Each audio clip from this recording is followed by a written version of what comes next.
इस मूवी में हम देखेंगे कि कैसे एक पेंटर अपने टैलेंट से जाली नोट बनाता है और खूब सारे नोट छापता है, और कैसे एक आम इंसान पूरी दुनिया को बेवकूफ बनाता है। इस मूवी की एंडिंग तो बहुत ही शॉकिंग है, तो देखिएगा जरूर। मूवी की शुरुआत में हमें ली और उसकी माशूका युआन को दिखाया जाता है। वो दोनों पेंटर थे और जिंदगी में सफलता के लिए संघर्ष कर रहे थे। युआन ओरिजिनल पेंटिंग बनाती थी तो वही ली फेमस पेंटर्स के पेंटिंग का डुप्लीकेट बनाता था। ली बहुत ही टैलेंटेड था और वो किसी भी पेंटिंग का डुप्लीकेट बना सकता था, वो भी एकदम डिटेलिंग के साथ। लेकिन वहां के डीलर्स को ली का काम पसंद नहीं आता था, क्योंकि वो डुप्लीकेट पेंटिंग्स को नहीं बेच सकता। तो एक दिन ली को पता चलता है कि लोकमान नाम का एक आदमी युआन की पेंटिंग की एग्जीबिशन अरेंज करना चाहता है। लेकिन युआन चाहती है कि उसके साथ लिखी पेंटिंग को भी एग्जीबिशन में रखा जाए, मगर लोकमान के हिसाब से ली की पेंटिंग कॉपी है, तो वो उसे नहीं रख सकता है। ली उसकी बातें सुनता है और युआन को बोलता है कि वो लोकमान की ऑफर स्वीकार कर ले। शो के दौरान युआन अपने पेंटिंग्स के साथ ली की एक पेंटिंग रखवा देती है। तभी एक आदमी जिसका नाम पेंटर है, वो आके सभी के सामने उस पेंटिंग का मजाक उड़ाता है, जिससे नाराज होके युआन उसे भला बुरा सुनाती है। पेंटर चला जाता है तो ली भी उसके पीछे पीछे जाता है और उससे माफी मांगता है। पेंटर उसे कहता है कि वो उसकी पेंटिंग की बुराई करने नहीं बल्कि उसकी तारीफ करने आया है, क्योंकि किसी भी ओरिजिनल रेयर पेंटिंग को भी बखूबी कॉपी करना भी एक बड़ा टैलेंट है, और तुम्हारी कॉपी तो ओरिजिनल से भी बेहतर है। पेंटर ली को एक रेस्टोरेंट लेके आता है और उसे कहता है कि अपने आप को किसी से कम मत समझो, तुम कमाल के कलाकार हो और काफी ज्यादा टैलेंटेड हो, तुम्हारे काम में परफेक्शन है। पेंटर ली को एक जॉब का ऑफर देकर वहां से चला जाता है। ली एग्जीबिशन में आकर अपनी पेंटिंग को आग लगा देता है, मानो उसने डिसाइड कर लिया हो कि उसकी जगह ओरिजिनल पेंटिंग में नहीं, फेक पेंटिंग में है। ली पेंटर से मिलकर उससे कहता है कि वो उसके लिए फेक पेंटिंग बनाने के लिए तैयार है, मगर पेंटर उसे बताता है कि उसे ली की जरूर फेक पेंटिंग बनाने के लिए नहीं बल्कि फेक करेंसी बनाने के लिए है। ली उसकी बात से गुस्सा होता है। पेंटर उसे कहता कि उसकी 3 जनरेशन फेक करेंसी बनाते आई है, मगर कभी भी जेल नहीं गई। क्राइम अगर रूल्स के साथ किया जाए तो कभी पकड़ा नहीं जाता। इसमें बहुत पैसा है, गारंटी है। वो उसे डॉलर बनाने का ऑफर देता है और चला जाता है। ली घर पे आता है तो युआन को लोकमान के साथ जाते हुए दिखाता है। युआन ने ली को छोड़ने का फैसला किया, क्योंकि ली ने जो एग्जीबिशन में अपनी पेंटिंग को आग लगा दिया था, उससे युआन को काफी नुकसान हुआ। अब ली का प्यार भी किसी के साथ चला गया था। जिंदगी से हारा हुआ ली पेंटर का ऑफर स्वीकार करता है। पेंटर ली को बताता है कि यूएस गवर्नमेंट ने हाल ही में नई करेंसी जारी की है जो काफी कॉम्प्लिकेटेड है, उसे कोई कॉपी नहीं कर पाया। उसका डिजाइन बहुत ही पेचीदा है। करेंसी में इतनी बारीकियां हैं कि उसे दुनिया का बड़े से बड़ा प्रिंटिंग मशीन भी कॉपी नहीं कर सकता। माइक्रो प्रिंटिंग का वो बेहतरीन नमूना है। पेंटर को इसलिए ली की जरूरत है क्योंकि ली डॉलर को पेंट कर सकता है, वो भी प्रिंटिंग मशीन से बेहतर। अब पेंटर ली को अपने बाकी के टीम मेंबर से मिलवाता है। याम जो प्रिंटिंग प्लेट स्पेशलिस्ट है, लिवान जो कलर थ्योरी की एक्सपर्ट है, उसके हिसाब से डॉलर को प्रिंट करने के लिए कलर शिफ्टिंग इंक लगेगी। युम जो ये चीजों का बंदोबस्त कर देता है, और वांग जो सिक्योरिटी एक्सपर्ट है। अब डॉलर बनाना आसान काम नहीं, पहले तो स्टार्च फ्री पेपर की जरूरत है, क्योंकि स्टार्च फ्री पेपर में ब्लैक इंक या तो पर्पल हो जाती है या येलो। इसी के जरिए बैंक वालों को फेक और रियल नोट में फर्क पता चलता है। अब ली काम पे लग जाता है और एक एक करके वो पूरी नोट का डिजाइन बनाता है। पेंटर उसके काम से बहुत खुश होता है। अब सबसे बड़ी मुश्किल ये होती है कि वाटरमार्क को नोट के बीच फिट करना। पेंटर बताता है कि पुराने चाइनीज पेंटर जिस तरह अपनी पेंटिंग की 3 परत यानी लेयर बनाते थे, उसी तरह हम करेंसी के 3 लेयर बनाएंगे। बीच वाले लेयर पर वाटरमार्क रखेंगे। नोट की फर्स्ट कॉपी तैयार हो जाती है, मगर नोट के डिजाइन में ओरिजिनल करेंसी की तरह सही इफेक्ट की जरूरत है। सही इफेक्ट यानी एक एंगल से वो ग्रीन दिखता है तो दूसरे एंगल से गोल्डन, और उसके लिए जरूरत होती है उस प्रकार की कलर शिफ्टिंग इंक की जो मार्केट में मिलती नहीं होती। अब प्रिंटिंग के लिए मशीन खरीदने सब पूर्वी यूरोप जाते हैं, जो सेकंड हैंड का स्क्रैप मार्केट है। $5000 में मशीन खरीद ली जाती है। पेंटर ली से कहता है कि यूएस सरकार करेंसी छापने के बाद बचा हुआ starch free paper telephone directory बनाने के लिए इस्तेमाल करती है। वो डायरेक्टरी बनाने वाले के पास से पेपर खरीदते हैं। अब बाकी रहता है कलर शिफ्टिंग इंक, जिसके लिए पेंटर के दिमाग में अलग प्लान होता है। वो अपनी टीम के साथ गवर्नमेंट सिक्योरिटीज के लिए ले जा रहे इंक के गाड़ी पर हमला करता है। ली भी उस गन फाइटिंग में ना चाहते हुए शामिल हो जाता है। गाड़ी में से इंक को निकालते हुए अंदर चुपके बैठा हुआ एक सिक्योरिटी गार्ड ली पर गोली चलाने वाला ही होता है कि तभी पेंटर आकर उसे बचाता है। वो आदमी पेंटर पर गोली चलाता है तो पेंटर गुस्से में उन सारे गार्ड्स के साथ उस गाड़ी को बम से उड़ा देता है। पेंटर के इस हरकत से ली को बड़ा दुख होता है। वहीं दूसरी तरफ अब कनाडा इंटेलिजेंस हांगकांग से जाली करेंसी के एक्सपर्ट ऑफिसर विंग को इस केस के लिए चुनते हैं, क्योंकि पुलिस को पता चल गया था कि मार्केट में फेक नोट्स बहुत बढ़ रहे हैं। वही हासिल की हुई कलर शिफ्टिंग इंक को इस्तेमाल करके फाइनल करेंसी छापने का काम शुरू होता है। अब जो करेंसी प्रिंट होती है वो ओरिजिनल से भी रियल लगने लगती है। इस बात को सब सेलिब्रेट करना चाहते हैं, मगर ली का मूड ऑफ है। वह पेंटर से पूछता है कि ये इंक खत्म होने के बाद और इंक पाने के लिए क्या वो और बेगुनाहों को मारेगा।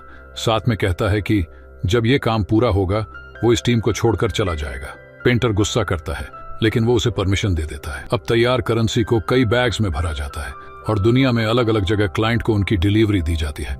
एक दिन ली कलर शिफ्टिंग इंक का सॉल्यूशन निकाल लेता है, एक कार को पेंटर के सामने लाकर खड़ा कर देता है। उस पर कलर शिफ्टिंग का उपयोग किया गया है। अब ली उस पेंट को करेंसी नोट में इस्तेमाल करने लायक बनाने के लिए एक्सपेरिमेंट शुरू करता है। यहाँ पे पेंटर अपने सबसे पुराने क्लाइंट से मीटिंग करने का प्लान करता है, जिसका नाम जनरल होता है, जनरल का एक्सपर्ट। पेंटर की फेक करेंसी को अपने एक्सपर्ट चिंग से चेक करवाता है। तभी वहाँ पर अचानक ली का और चिंग का आमना सामना होता है। दरअसल ली कामयाबी की न्यूज को पेंटर को देने आया था। ली ने अपनी चतुराई से बिल्कुल वैसे ही इंक बना ली थी जैसे ओरिजिनल डॉलर में इस्तेमाल की जाती है। पेंटर ली की मेहनत और कामयाबी पे खुश होता है और उसे अपने साथ जनरल से मिलने लेकर जाता है। पेंटर जानता था कि 7 साल पहले इसी जनरल ने उसके पिताजी को मारने रूसी हत्यारे भेजे थे। दरअसल पेंटर वहां करेंसी की डीलिंग करने नहीं, बल्कि अपने पिताजी के ऊपर हुए हमले का बदला लेने आया था। मगर जनरल के अड्डे पे जाके उसे मारना आसान तो था नहीं, तो पेंटर अपना जैकेट खोल के उस पर लगाए। बम जनरल को दिखता है, जिसका रिमोट ली के हाथों में होता है। जनरल के आदमी पेंटर की सर पे गन लगता है, क्योंकि वो जानता है करेंसी का असली क्रिएटर ली है, पेंटर नहीं। मगर तभी पेंटर ली को रिमोट ऑन करने का इशारा करता है। ली जैसे ही रिमोट फेंकता है वो ऑन होता है और बाहर खड़ी पेंटर की गाड़ी में बड़ा ब्लास्ट होता है। अब पेंटर जनरल के आदमी के साथ लड़ जाता है। जनरल के आदमी पेंटर को चारों तरफ से घेर लेते हैं, मगर तभी जंगल में छुपा पेंटर का आदमी रॉकेट लॉन्चर से जनरल के आदमियों के ऊपर हमला करता है। अब पेंटर के आदमी चारों तरफ से बम बरसाने लगते हैं, जिसमें आग में खड़ी चिंग जल जाती है। ली भाग के उसे बचाता है। पेंटर जनरल को मार देता है। ली चिंग को अपने साथ ले चलता है और चिंग के जले चेहरे पे प्लास्टिक सर्जरी कराता है। पेंटर उसे ली की माशूका युआन का नाम देता है। कुछ समय बाद ली, चिंग और पेंटर युआन के एग्जीबिशन में आते हैं। ली फिर से युआन को अपने लाइफ में लाना चाहता था, लेकिन ली वहां देखता है कि युआन लोकमान के साथ रिलेशनशिप में है। पेंटर चाहता है कि ली अपने प्यार के लिए लड़े, लेकिन ली वहां से चला जाता है। वहीं यहाँ पेंटर को रंगे हाथ पकड़ने के लिए ऑफिसर विंग खुद जाली नोट का खरीदार बन के जाने की कोशिश करता है। उसके साथ एक लेडी ऑफिसर मदद करने के लिए वहां पहुंच जाती है। विंग याम से मिलता है और वो उसे पेंटर के 2 आदमी से मिलवाता है। पेंटर के लिए विंग नया कस्टमर है, तो डील करने से पहले विंग को परखना चाहता है, मगर पेंटर को शक है कि कुछ तो गड़बड़ है और उसकी वजह से याम, जिसने प्रिंट किए हुए जाली नोटों से एक दीवाल घड़ी खरीदा था, जिसके जरिए विंग उस तक पहुंचता है। दरअसल वो इंटेलिजेंस का ट्रैप था। पेंटर का रूल है कि घर में छुपी हुई जाली नोटों से कभी कोई चीज खरीदी मत करो, मगर याम ने वो रूल तोड़ा था, जिसकी वजह से पहली बार पुलिस पेंटर तक पहुंची थी। याम पेंटर के सामने भीख मांगता है, फिर भी पेंटर याम और उसके पूरे परिवार को मार देता है। आगे विंग जाली नोटों की डील करने होटल में पेंटर पास पहुंच जाता है, मगर पेंटर जान चुका है कि वो पुलिस का आदमी है, तो वो ली के जरिए विंग को मारने जाता है, मगर ली घबरा जाता है तो पेंटर विंग को अपनी गन से मार देता है। इस बात से पेंटर ली पर बहुत गुस्सा करता है। वो उसे कहता है कि मैंने तुम्हें जीरो से हीरो बनाया और तुम डरपोक के डरपोक रहे। अब पेंटर ली को आखिरी चांस देता है। वो उसके सामने युआन और लोकमान को बंदी हालात में लाता है और ली से कहता है कि वो लोकमान को शूट करे, जिसके बाद युआन तुम्हारी हो जाएगी, मगर ली वही गन प्रिंटर पे तान देता है। पेंटर जानता है कि ली में इतनी हिम्मत नहीं है कि वो गोली चला सके, तो अपनी गन से लोकमान को मार देता है। ली युआन को बचाता है। सब ली और युआन की तरफ गन फायरिंग शुरू करते हैं। तभी पीछे से चिंग आके सबको मार देती है। अब ली और पेंटर आमने सामने होते हैं और ली उसे फाइनली मार देता है। फिर ली युआन को वहीं छोड़कर चिंग के साथ डील के लिए लाए हुए पैसे लेकर वहां से भागता है। ली और चिंग एक रिसोर्ट में छुप जाते हैं, जहां न्यूज़पेपर के जरिए ली को पता चलता है कि पेंटर बच गया, क्योंकि पुलिस को उसकी बॉडी मिली ही नहीं। ली जानता है कि पेंटर उसका बदला लेने युआन के पास जाएगा, तो ली युआन के पास जाना चाहता है, मगर ट्रैवल एजेंट के ऑफिस में बैंकॉक पुलिस ली को जाली नोट इस्तेमाल करने की जुर्म में पकड़ लेती है। इसके बाद लेडी ऑफिसर ली से पूछताछ करती है, लेकिन ली बहुत डरा हुआ है। उसे पेंटर का खौफ डरा रहा है, इसलिए वो कुछ नहीं बताता। अब ली की कस्टडी के लिए युआन आती है। वो अपने वकील के साथ आई है जो ली की बेल चाहते हैं। उसके लिए उन्होंने कई बड़े अथॉरिटी की सिफारिश लाई हुई है। लेडी ऑफिसर इस शर्त पे कस्टडी के लिए तैयार होती है कि ली उन्हें पेंटर के बारे में पूरी इंफॉर्मेशन दे और ये काम युआन को सौंपती है। युआन ली से कहती है कि जेल से बाहर निकलने का उसके लिए एक ही रास्ता है, वो पुलिस को पेंटर के बारे में सब बता दे, जिसके लिए ली तैयार हो जाता है। अब लेडी ऑफिसर ली की मदद से पेंटर और चिंग का स्केच बनाती है, जिसके बाद ली को बेल मिल जाती है। युआन ली को लेके एक होटल में आती है जहां दोनों इंटीमेट हो जाते हैं। यहाँ दूसरे दिन ऑफिसर पुलिस स्टेशन के बाहर पेंटर की चेहरे से मिलते जुलते आदमी को दिखती है। वो समझ जाती है वही पेंटर है। वो उसके पीछे भागती है तो वो आदमी लिफ्ट से ऊपर चला जाता है। वो कंट्रोल रूम में जाकर सबको पेंटर के बारे में इन्फॉर्म करती है। आखिर ऑफिसर उस आदमी को पकड़ लेती है। वो आदमी ऑफिसर को बताता है कि मैं एक पुलिस कांस्टेबल हूँ। मैं वही हूँ जिसने उस दिन आपको और ली को पुलिस के कार से पुलिस स्टेशन लाया था। वो अपना आईडी कार्ड दिखता है। अब ऑफिसर को याद आता है वो आदमी उस कार का ड्राइवर था। रास्ते में ली ने उसके चेहरे को अच्छे से देखा और उसका ही स्केच बनाया। अब ऑफिसर की आंखों के सामने ली की पूरी स्टोरी आ जाती है। फ्लैशबैक में हमें दिखाया जाता है कि ली की स्टोरी में बताया हुआ पेंटर दरअसल वो खुद है। पेंटर नाम का कोई शख्स दुनिया में है ही नहीं। ली ने अपने दिमाग से अपनी जगह उस काल्पनिक कैरेक्टर पेंटर को डाला। उसने ही याम और उसकी फैमिली को मारा। उसने ऐसी खूबसूरती सी स्टोरी क्रिएट करी थी कि वो सबको सच लगे। अब ऑफिसर होटल की तरफ भागती है।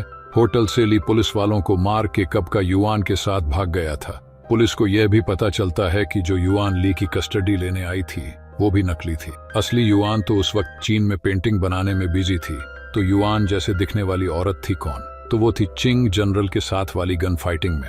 जब चिंग जल गई थी तब ली ने उसकी प्लास्टिक सर्जरी करके उसे युआन का चेहरा दिया था। मगर जब चिंग ने एग्जीबिशन में युआन को देखा था तो वो समझ गई कि ली उसे नहीं बल्कि असली युआन से प्यार करता है। वो उस युआन को पा नहीं सका तो उसने उसे युआन का चेहरा दिया, जिससे चिंग बहुत हर्ट हो गई थी। इसलिए वो युआन को उसके प्यार लोकमान के साथ उठाकर होटल लाई। वो चाहती थी कि अगर ली उससे प्यार करता है तो वो युआन को मार दे, और इसी वजह को लेकर वहां गन फाइटिंग हुई थी जिसमें ली की पूरी टीम मारी गई थी और चिंग वहां से बच के भाग गई थी। मगर ली को जेल से छुड़ाने वो वापस इसलिए आई थी क्योंकि वो ली से बदला लेना चाहती थी। ली की सोच यही थी कि अगर मनचाही चीज ना मिले तो किसी और चीज को खरीद के उसे उसके जैसा बनावो। आखिर जिंदगी भी एक जाली नोट की तरह है। अगर नकल अच्छी हो तो क्या फर्क पड़ता है, असली क्या है और नकली क्या है। ली की बातों से हर्ट होकर चिंगली के लाइटर में ऑफिसर के लिए एक मैसेज छोड़ देती है। उसमें वो बोट का नंबर लिख देती है जिसमें वो ली के साथ जाने वाली है। समंदर के बीच ली और चिंग दोनों होते हैं। ली हांगकांग की बॉर्डर से दूर जाने के लिए बेताब है, मगर चिंग उसे बताती है कि उसने पिछले कई घंटों से बोट को गोल गोल घुमाकर हांगकांग की बॉर्डर के अंदर ही रखा है। चिंग ली से कहती है कि वो फेक बन के नहीं रहना चाहती। तभी उनकी बोट को पुलिस चारों ओर से घेर लेती है। ली वहां से भागने की कोशिश करता है तो उसे वहां रखा हुआ बम दिखाई देता है जिसका रिमोट चिंग के हाथ में होता है। वो रिमोट दबाती है, बोट ब्लास्ट हो जाती है। ऑफिसर देखती रह जाती है। कुछ दिन बाद ऑफिसर असली युआन से मिलने जाती है। ऑफिसर उसे ली का फोटो दिखाती है। फोटो देख के युआन कहती है कि वो आदमी कभी उसके पड़ोस में रहता था। यहाँ हमें पता चलता है कि ली युआन से एक तरफा प्यार करता था। वो दोनों कभी रिलेशनशिप में थे ही नहीं।